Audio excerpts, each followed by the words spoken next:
Halo semuanya, selamat datang kembali di video analisa harian XAU/USD bersama Mandana. Ini adalah analisa harian XAU/USD pada hari ini, tanggal 3 Juni 2024, hari Senin. Ya, ini adalah bulan baru untuk tahun 2024, ya, bulan Juni. Gak terasa ya, sudah bulan 6 aja, sudah di pertengahan tahun 2024, gak terasa. Seperti biasa, jika kalian semua suka dengan videonya, jangan lupa like dulu videonya, subscribe, hidupkan lonceng, dan di-share ke yang lain. Adapun yang ingin join bersama kami di dalam Discord di sini, bisa menjadi member YouTube Amandana paling tidak di AMD Pro. Ya.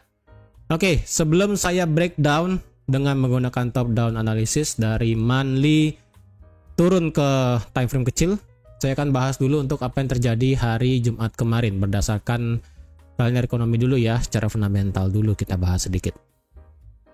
Oke, jadi kemarin itu dari data core PCE dan juga PCE price index, baik itu dari month of month dan juga year on year, kita bisa lihat kalau sebenarnya dari core PCE di sini, core PCE price index month of month itu mengalami penurunan sedikit, dan itu sebenarnya sudah sesuai ataupun sudah diproyeksikan dari 0,3 ke 0,2.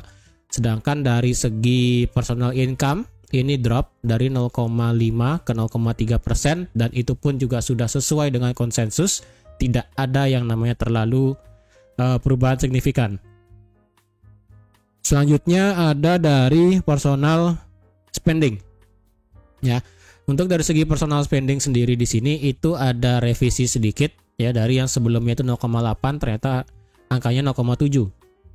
Sedangkan diproyeksikan itu akan ke 0,3 atau enggak 0,4, ternyata drop sampai 0,2%. Sedangkan dari segi PCE price index month of month itu flat di angka 0,3%, dan PCE price index year of year itu flat juga di 2,7, sedangkan core PCE price index itu juga flat di 2,8. Jadi bisa kita lihat sebenarnya dari segi pertumbuhan month of month core PCE itu masih ada, walaupun penurunannya sedikit ya, dari 0,3 ke 0,2, tetapi dari segi core PCE itu tidak ada penurunan sama sekali. Jadi cenderung flat di 2,8, dan PCE year on year juga flat di 2,7. Walaupun di sini personal spendingnya bisa dibilang lumayan penurunannya dari 0,7 ke 0,2%, lumayan. Jadi dengan satu data ini, ingat ya, untuk menghitung data inflasi ini baru satu data yang keluar ya. Dari segi retail belum keluar, kemudian dari segi manufacturing lah anggapnya, bisa dibilang itu juga belum keluar. Kemudian dari tenaga kerja juga perlu dilihat juga sebenarnya. Kemudian dari kayak new home sales kayak gitu, itu belum keluar juga sebenarnya. Jadi kalau dari segi PCE doang, ini kita bisa katakan kalau data inflasi nanti yang bakal keluar di pertengahan bulan Juni nanti ya, pertengahan bulan Juni ini kemungkinan akan masih ada, dalam artian kemungkinan masih keluar di angka 3,3 atau 3,4%, sekitaran itu ya, sekitaran, pokoknya kayaknya nggak nyampe di angka 2,9 tuh, kayaknya nggak sih, karena dari segi data PCE aja ya, PCE aja itu bisa dibilang belum ada penurunan signifikan, bahkan ini cenderung flat. Nah, ketika ini datanya flat ataupun datar tidak berubah, maka nanti pada saat pertengahan bulan data inflasi Amerika itu keluar, diperkirakan data yang keluar antara flat atau akan ada yang namanya kenaikan. Kalau nggak salah sekarang kan data inflasinya 3,1 kalau nggak salah ya. Kalau nggak salah tingkat inflasi sekarang di US itu 3,1 sih, kayaknya pertengahan tahun tuh bakal keluar. Pertengahan, oh ya nih. Terakhir itu tingkat inflasinya 3,4 ya. Jadi dengan data PCE yang masih flat, masih datar, tidak ada penurunan signifikan, tidak ada penurunan yang jomplang, maka bisa diproyeksikan, bisa diasumsikan, bisa diprediksikan kalau nanti pada saat data inflasi nanti di tanggal 12 Juni itu keluar, akan tetap di sekitaran 3,4 atau naik ke 3,5, Intinya nggak nyampe ke 3% pas atau ke 2,9, kayaknya nggak mungkin ke sana. Karena itu terlalu jauh jaraknya. Kalau bisa estimasi mungkin hanya sekitaran 3 lah, tetap lah ya, 3,4, 3,5, 3,6, 3,3, sekitaran masih 3. Nggak mungkin kayaknya keluar di angka 2 atau di 3 pas tuh, kayaknya rada berat. Itu sih ya. Jadi ini yang bakal mempengaruhi data inflasi nanti yang keluar di tanggal 12 Juni nanti. Untuk hari ini kita ada satu berita, yaitu ada Final Manufacturing PMI dan ISM Manufacturing PMI. Kalau dilihat mana dia ya, dari segi ISM Manufacturing PMI diperkirakan akan ada kenaikan dari 49,2 ke 49. Ingat, ini dari segi manufaktur ya. ISM Manufacturing PMI ataupun indeks pembelian manufaktur para manajer ya, itu diperkirakan akan naik, akan keluar, kalau diperkirakan akan keluar di angka 50 bahkan di sini forecastnya ya. Walaupun dari segi dari Forex Factory itu 49,8, tapi di sini di forecastnya itu bisa sampai ke 50. Ingat, 50 merupakan data yang bagus karena bisnis manufaktur, berarti akan terjadi yang namanya ekspansi. Untuk saat ini dari segi ISM Manufacturing PMI keluar di bawah 50 kemarin, itu berarti menandakan terjadinya kontraksi. Kalau sampai nanti malam keluar data Manufacturing PMI ini di atas 50, maka itu akan membuat USD yang menguat ya. Begitu pula dengan S&P Global Manufacturing PMI, di sini akan keluar di angka 50,9 bahkan di sini. Intinya bisa dikatakan kalau nanti malam data Manufacturing PMI di Amerika itu akan mengalami ekspansi yang dimana akan keluar di atas angka 50, which is good untuk USD sebenarnya. Ya, ini cuma ada satu berita doang nanti di jam 9.45 WITA dan juga di jam 10 malam WITA. Berarti untuk di WIB dikurangi 1 jam aja. Ya. Jadi nanti malam kita cuma ada 2 berita nanti di sini. Oke. Nah, sekarang baru saya akan breakdown sedikit untuk apa yang sudah terjadi kemarin. Ya. Mungkin di sini kalian ada yang ambil posisi sell mungkin. Di sini ketika harga itu naik sampai ke area supply di sini. Ingat nih, area supply masih kuat banget ya di harga 2359 bahkan ini. Kena sampai 2359, harga langsung drop sampai ke 2328. Dan kalau dilihat dari time frame H4 ini harganya sudah lewat di bawah 2328 tapi belum melakukan yang namanya breakout. Ya.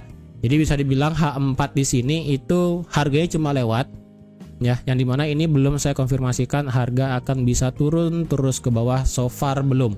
Ya, karena kalau dilihat berarti ini marketnya masih cenderung ranging. Dari 2360 lah kasarnya sampai 2328. Ingat, minggu pertama di setiap bulan, hari Jumat kita akan ada data NFP.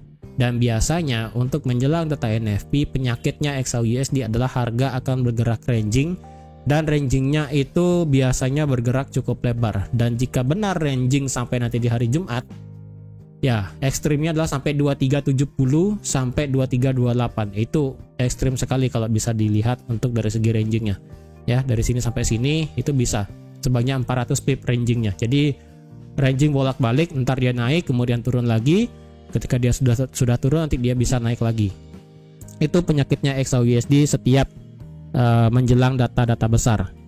Ya, kalau nanti malam karena akan ada yang namanya data ini tadi, manufacturing dan juga final manufacturing PMI-nya. Kalau memang ini membuat USD menguat, berarti ini akan bisa mendorong XAUUSD turun ke bawah. Yang sebenarnya ini saya sudah bilang berulang kali, tendensinya ini akan bisa turun ke bawah. Cuma tinggal tunggu waktu aja dan tunggu konfirmasi memang benar-benar break. So far ini belum ya. Dan jika memang ini datanya nanti akan keluar bagus ya, datanya keluar di atas 50, berarti XAUUSD akan bisa ditekan turun sampai ke 2311, itu bisa ya, sampai ke area support berikutnya di angka 2311 atau sampai ke 2303 ekstrimnya, sampai ke area demand yang ada di sini. Ya, itu untuk hari ini. Nah, sekarang baru saya akan breakdown dari time frame monthly sampai ke yang paling kecil. Oke, di sini saya akan hapus aja Ya, kita akan breakdown ulang, kita akan analisakan ulang bagaimana. Jadi bisa dikatakan kemarin penutupan monthly itu berada di harga 2329. Berada di bawah 2330 seperti yang sudah saya bilang kemarin. Ya, untuk untuk bulan Mei berarti kita bisa melihat proporsi candlenya adalah sebesar, ntar saya hilangin dulu ya. Nah, kalau kita lihat berarti besar proporsi candle monthly pada bulan Mei itu totally adalah untuk dari segi ekornya doang, ekor atasnya itu sebanyak 1200 pip ya, 1200 pip, sedangkan dari segi bodinya itu hanya 434 pip. Jadi bisa dibilang sepertiganya ya, bisa dibilang 70-30% atau enggak 75. Ya, kalau saya pribadi sih ngeliatnya ini 75 dan 25%. 75% ekor atas dan 25% ekor bawah. Dan kalau kalian lihat juga di sini, ya. Kalau kalian lihat ini harga sudah nge-sweep high tertinggi all time high sebelumnya yang ada di harga 2431. Ingat, ini sudah di-sweep ya. Sudah diambil lah bahasanya, sudah disapu. Dan kemudian ketika harga sudah menyapu all time high-nya tetapi harga tidak berhasil ditutup di atas all time high. Ini masih dalam kondisi bullish. Ya, ekornya masih dalam penutupan monthly itu ditutup dengan kondisi bullish. Dan ini belum bisa saya kategorikan sebagai, kalau nggak salah ada hammer ya, hammer atau inverted hammer atau apalah di sini saya lupa nama candlenya yang bentukannya tuh yang gini ya, yang apa namanya, yang bodinya kotak kecil ya, kemudian dengan ekor yang panjang banget ya, yang kayak gini. Ini saya lupa nama candlenya. Ini inverted hammer atau apa gitu, saya lupa ya. Ini tidak saya bisa katakan sebagai candle yang ini karena proporsi bodinya itu adalah sebanyak 25%. Kalau proporsi candlenya hanya 15%, ya itu baru bisa saya kategorikan. Kalau ini tidak saya kategorikan sebagai candle yang kayak gini. Dan kalau dilihat berarti kecenderungannya harga akan masih bisa bergerak naik untuk di bulan ini. Ya, tetapi saya tidak akan menutup kemungkinan walaupun di sini harga menutup candle dengan structure bullish ya. Ini ditutup dengan candle bullish di sini, tetapi ingat dia sudah nge-sweep highs di atasnya di sini yang ada di harga 2431, tapi tidak berhasil tutup dengan di atas candle high-nya di sini. Ya, tidak berhasil break body. Jadi kalau bisa dibilang selama harga itu masuk di teritori 2400 selalu ada harga ataupun selalu ada seller yang menekan untuk turun terus ke bawah. Ya, selalu ada seller yang terus untuk menekan ke bawah. Jadi tidak menutup kemungkinan untuk pada bulan ini kita akan bisa melihat penurunan di XAUUSD. Ekstrimnya adalah sampai ke level 2200 di sini. Ya, sampai ke monthly structure candle di sini. Yang dimana pembukaannya yang ada di harga 2233. Kemungkinan bisa sampai sana untuk dari segi monthly. Nah, pertanyaannya adalah kapan monthly itu akan bisa jadi bearish? Kalau dilihat dari monthly doang ya, dengan proporsi candle ekor yang sebanyak saya bilang 75%, berarti saya perlu ada kenaikan at least mengisi ekor atasnya yang sebesar 75% ini. Nah, sekarang pertanyaannya pasti seberapa besar perlu pengisian ataupun naiknya perlu sampai mana? Apakah sampai ke teritori 2400 lagi atau sampai ke 2420 atau apakah akan nge-sweep high-nya lagi? Untuk sekarang yang bisa saya prediksikan hanyalah kalau dilihat dari monthly, setengah dari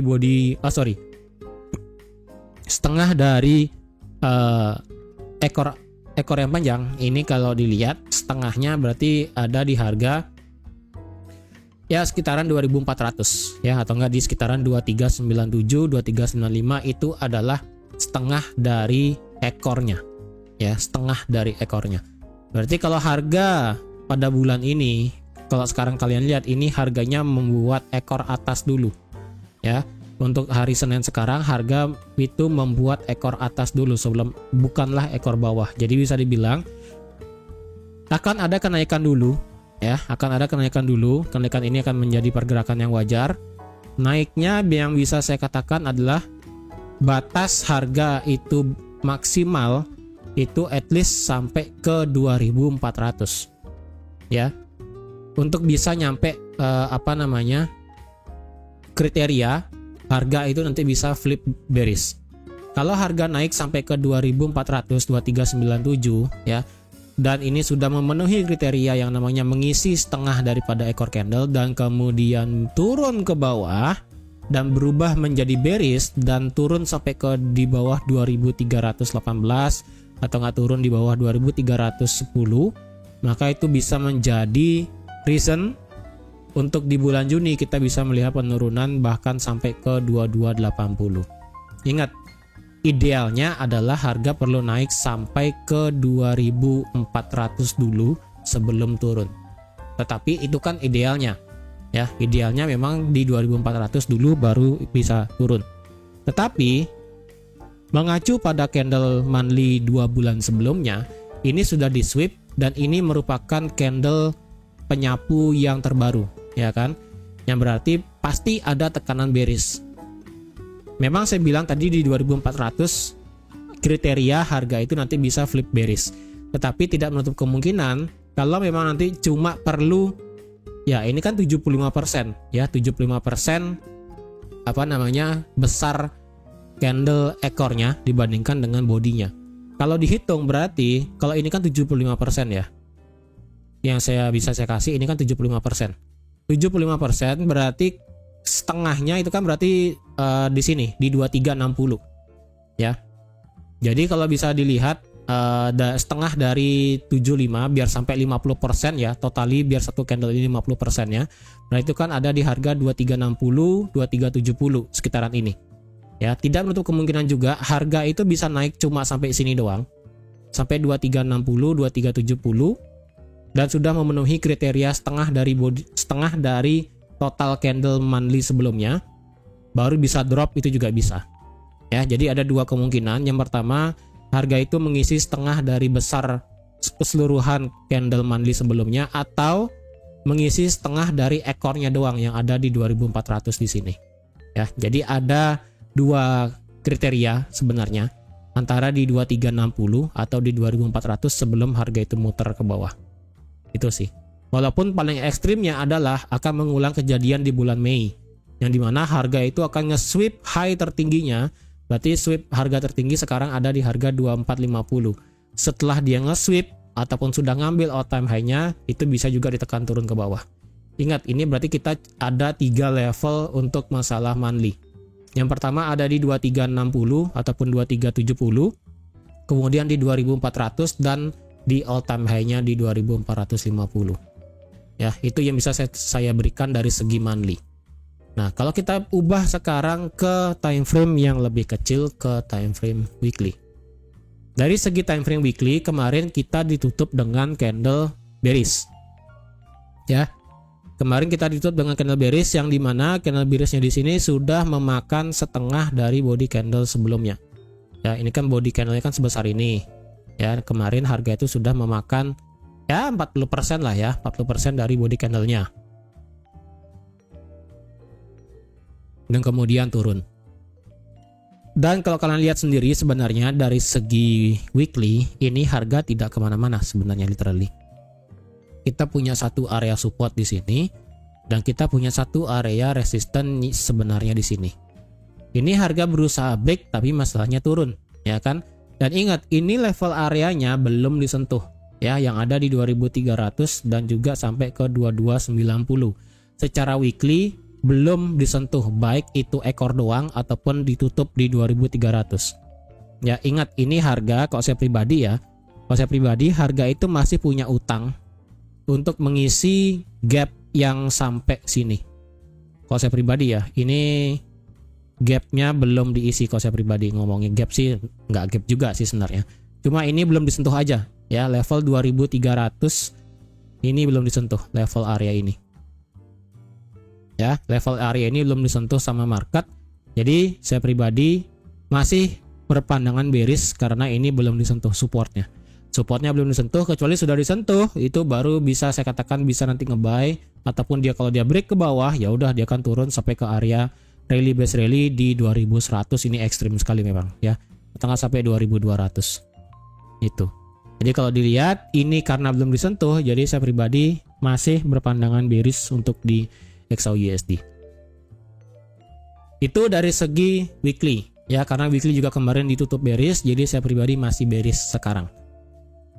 Itu dari segi weekly. Dan sekarang kalau kita bawa ke daily. Ke daily bagaimana? Oke, kalau dari daily kita melihat candle daily kemarin itu sudah nge-sweep high-nya ya, nge-sweep high yang ada di hari Kamis kemarin. Walaupun tingginya itu bisa dibilang hampir menciptakan candle di 2361 sih sebenarnya ya. Ini kan bisa dibilang nggak ada ekornya nih di tanggal 29 Mei kemarin, ini bisa dibilang nggak ada ekornya. Ekor atas tuh bisa dibilang ada sih, cuma tipis sekali ya, tipis banget, hampir tidak kelihatan kecuali di zoom seperti ini ya, adalah ekornya dikit. Tapi kalau kita normal ngelihat chart gini kan tipis banget ini masalahnya. Oke, balik lagi. Ini candle di hari Jumat itu ditutup dengan candle bearish dengan kondisi dia sudah ngambil semua candle di hari Kamis ya. Semua candle di hari Kamis itu sudah ditutup. Jadi kalau kalian lihat besar candle di hari Jumat kemarin itu sudah menutup semua candle di hari di hari, aduh nggak kelihatan lagi di sini. Nah gini ya. Jadi candle hari Jumat kemarin itu kan ditutup paling rendah ya, paling rendah di harga 2320, tertingginya itu di 2359 ya, 2359. Jadi otomatis ini bisa dikategorikan sebagai bearish engulfing dengan kondisi, dengan kriteria dia sudah mengambil ekor atas dan sudah mengambil ekor bawah walaupun tidak ditutup di bawah 2322 ataupun low di hari Kamis. Tapi at least harga sudah mengambil semua bullish candle yang ada di hari Kamis. Dan di hari Jumat kita ditutup dengan bearish, berarti otomatis kalau saya pribadi ngelihat pandangannya untuk hari sekarang, hari Senin itu masih dalam kondisi bearish. Ya, masih dalam kondisi bearish. Gitu kalau dari segi daily. Dan kalau kita pindahkan ke time frame H4, kemarin kan sudah saya ada gambar untuk masalah trendline. Ya. Trendline yang kemarin kalau nggak salah itu saya gambar dari sini, ya. Kalian bisa lihat untuk saat ini trendline-nya ini sudah di break. Ya. Trendline ini sudah di break secara time frame H4. Ini time frame H4 merupakan time frame yang sangat besar, jadi harap waspada. Ini time frame H4 dari segi trendline harga sudah dites berkali-kali. 1, 2, ya ini 3 langgap, kemudian 4, kemudian ini literally break ke bawah. Ya, ketika dia break ke bawah, ya udah, ini tinggal menunggu waktu harga bakal bisa turun lebih jauh ke bawah. Ya, kita tinggal menunggu konfirmasi doang, ini bakal bisa sampai mana penurunannya, ya kan? Dan secara kasat mata kalau kalian lihat juga ini tanpa saya perhatikan level area supply demand ya. Kalau kalian lihat secara kasat mata di time frame H4 kenapa harga berhenti di 2328 kemarin? Ini kalian bisa tarik satu area sebenarnya. Nah, di sini ini merupakan area resistance become support ya. Ini kalian bisa lihat ini resistance become support, support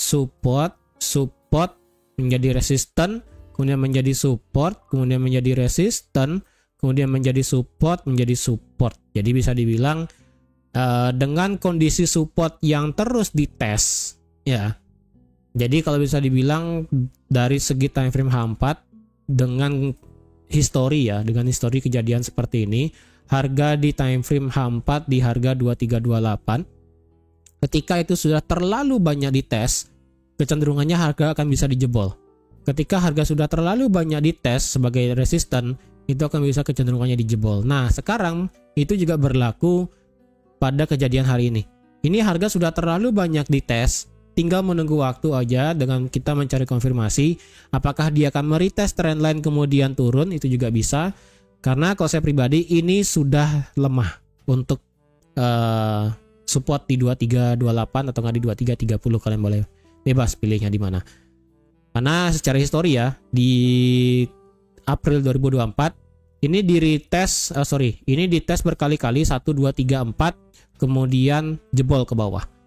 Kemudian ketika dites sebagai resisten sebanyak 1 2 3 dijebol ke atas. Ketika dites sebagai support sebanyak 1 2 3 dijebol ke bawah. Ketika dites sebagai resisten sebanyak 1 2 3 4 5 langsung terbang naik, dan sekarang dites 1 2 3 4 ini menuju 5. Ini menuju retest yang kelima di sini.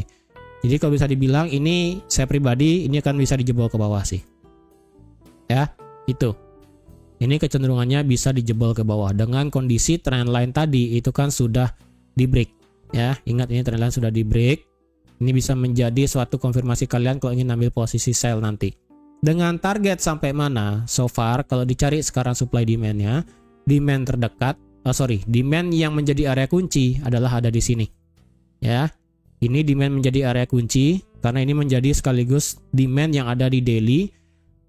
Ya, yang ini akan menjadi batasan apakah harga akan benar-benar bakal menjadi 100% bearish atau harga akan hanya turun sampai ke 2383 kemudian bergerak naik.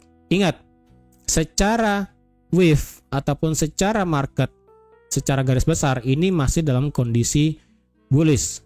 Ingat ya, ini merupakan, anggaplah saya ambil dari sini. Ini merupakan low, ini merupakan high, ini merupakan low yang baru, dan ini merupakan high yang baru. Ingat ya, selama ini 2280 ini merupakan area kunci. Yang ini adalah low, ini adalah high, ini merupakan lower high. Kok lower high? Ini merupakan higher low dan ini merupakan higher high.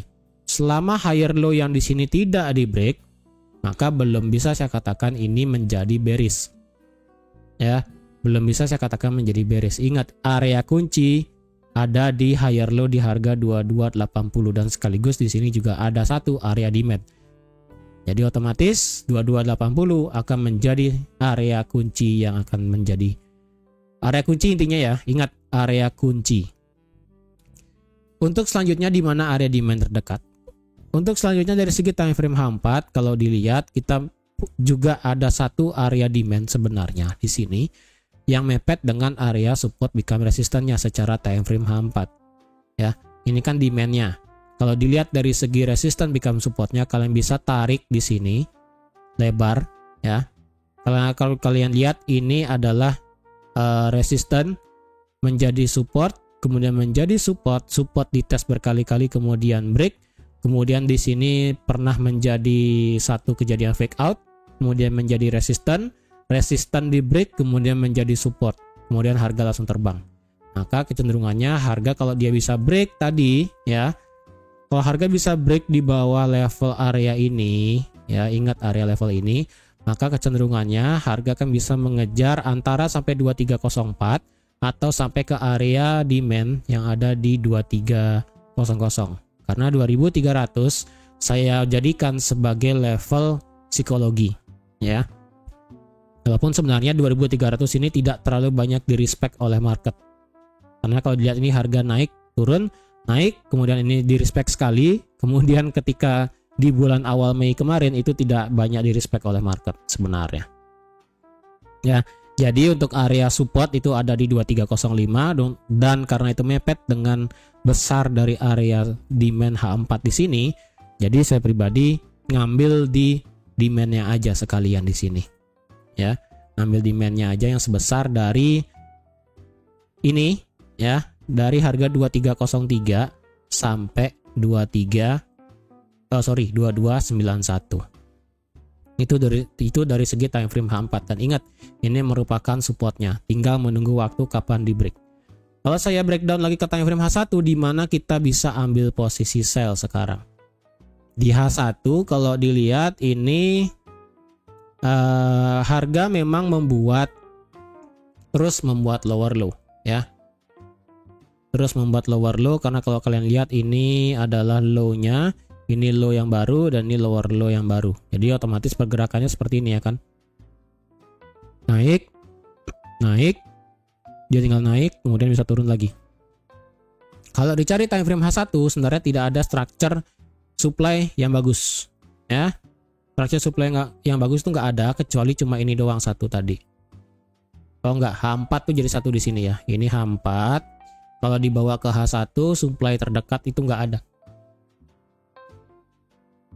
Bisa saya katakan supply H1 tuh nggak ada. Ada sih ya, kalau di pucuk tuh nggak ada. Ada sih sebenarnya, tapi ini masalahnya supply-nya di sini itu kecil banget dan di sini itu sudah dites juga yang ada di 2331. Kalian mau nge-sell di sini ya silahkan aja sih. Kalau saya pribadi sih tunggu dulu. Tapi kalau kalian mau pakai ini sebagai supply ya nggak apa-apa juga. Kalau saya pribadi skip ya. Kalau saya pribadi skip dulu. Lebih baik saya turunkan ke time frame M30. Kalau di time frame M30 tidak kelihatan juga. Di M15 ya ada satu ya, di time frame M15 ada satu area supply di sini. Masih bagus ya, di sekitaran 2338 kayaknya ya. Ya di sekitaran 2337 2338 dan itu juga pas dengan trend line-nya. Jadi lebih prefer kalau nanti ambil posisi sell, tunggu harga itu naik dulu sampai sini ya, kemudian terjadi rejection, terjadi konfirmasi, baru saya akan nge-sell. Nge-sellnya pun targetnya sampai 2328 dulu ya, 2328 dulu. Karena secara time frame H4 ini belum clear harganya sudah break di bawah atau enggak. Ini literally belum clear kalau saya pribadi. Ini belumlah benar-benar apakah sudah benar di bawah 2328 atau belum. Karena untuk pembukaan pada hari ini ya, pembukaan candle pada hari ini tuh ada di 2325. Jadi saya pribadi belum clear ini harga apakah akan break ke bawah terus karena H4 sudah trading di bawah. Ya, ini belum break. Jadi kalau saya pribadi sih ya, dengan kondisi seperti ini, biarkan harga naik dulu. Biarkan harga naik atau enggak harga sekarang ya, harga sekarang berhenti di sini. Ya, sebenarnya sih enggak, saya idealnya tuh enggak saya di sini sebenarnya. Idealnya tuh harga naik dulu. Ya at least sampai ya retest inilah ya, sampai 2339 2340 dan kemudian break ke bawah secara terang-terangan secara H4 ya. Break beneran, bukan cuma lewat dan kembali retest. Retestnya pun tidak jauh-jauh amat. Ya retestnya sampai 2330 lah maksimal. Kemudian terjadi pembalikan, itu baru saya akan bisa open posisi sell di sana. Target ya sampai sini. Sampai di 2303 itu paling jauhnya. Ya. Gitu. Terdekat di mana ya? Terdekat kayak kemarin ya. Untuk terdekat levelnya itu bisa dipakai di 2312. Karena kalau dari time frame H1 kita punya satu resistance become support yang ada di 2311,5. Ya, ini sih mepet sih dengan 2303. Jadi kalau kalian mau nanti TP-nya di 2311,5 atau enggak di 2312, ya saya pribadi sih kayaknya 2312 aja sih ya. Ya, 2312 aja karena ini pernah menjadi resistance, support di break, resistance, support juga. Ini bisa menjadi di 2312. Ya, kalau dilihat secara H1 memang sih rada kacau sih sebenarnya ya. Rada kacau sebenarnya. Kalau lihat dari segi time frame H4 nggak kelihatan juga. M30 nggak kelihatan juga sih ya. Jadi intinya kalau kalian ingin ambil posisi sell, saya lebih pribadi antara dia retest trend line-nya atau secara H4 literally break ke bawah ya, breakout ke bawah baru bisa turun ke bawah itu. Kalau sekarang boleh ngebuy nggak? Ya karena di harga 2328 kalau kalian ingin ngebuy, konfirmasinya sekarang belum ada so far. Ya, so far belum ada di M15, M5 ini belum ada konfirmasi buat ngebuy sebenarnya. Kalau kalian ingin ngebuy silahkan, kalau enggak tunggu sell di bawah atau enggak tunggu sell di atas di sini. Itu. Ya, dan ingat juga hari ini kita ada satu kalender ekonomi yaitu manufacturing dan manufacturing PMI yang dimana diperkirakan akan keluar di angka 50 yang berarti itu akan menjadi bullish bagi USD dan menekan XAU-USD ke bawah. Oke. Jadi sekian dulu untuk analisa XAU-USD pada hari ini. Ya, langsung saya berikan top down-nya dari monthly, weekly, daily, H4, H1 bahkan ke M30. Ya, jadi untuk analisa hari ini kalian bisa pergunakan untuk selama 1 bulan ke depan, selama 1 bulan Juni ini. Dan nanti kalau misalnya dari segi time frame monthly dan weekly targetnya sudah kena dan harga sudah berubah, itu akan saya update lagi dari segi monthly dan juga weekly, bahkan sampai ke daily juga. Kalau memang structure sudah mulai berubah, support resistance sudah kena, ataupun level-level yang sudah saya berikan dari time frame yang besar itu sudah kena juga ya. Jadi sekian dulu untuk analisa XAUUSD pada hari ini. Terima kasih sudah menonton videonya sampai habis. Terima kasih juga sudah like, share, dan subscribe seperti biasa. Dan sampai jumpa lagi di analisa harian XAUUSD selanjutnya. Bye-bye.